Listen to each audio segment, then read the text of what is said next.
So I'm going to ask you a question that's going to give everyone the opportunity to hate you. Should companies be pushing everyone back to the workplace?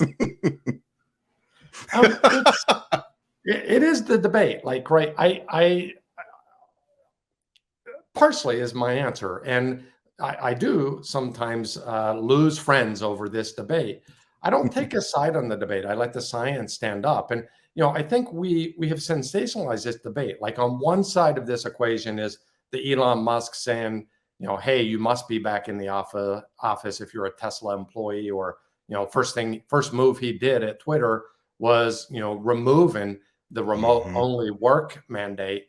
And mhm. then he says like really silly things. Somebody on Twitter once asked, well, what if we've proven we can be more productive, working remotely? And his response was, well, then you should pretend to work someplace else. And that's one way we go into this argument. The other one is employees are saying, I love the greater flexibility. I love working from home. I've proven that I can be productive. And those are all true statements. What they don't realize generally is the overall impact on well-being. Our overall workplace stress levels are higher than they've ever been in human existence. A lot of that has to do with we're social creatures at the core, and Mhm. we are not interacting. Even if we like innately think we should be, we're not interacting it the same way in a remote environment. So there are other things that are breaking down. So I actually don't think that the extreme arguments is that useful. I actually think we're somewhere in between.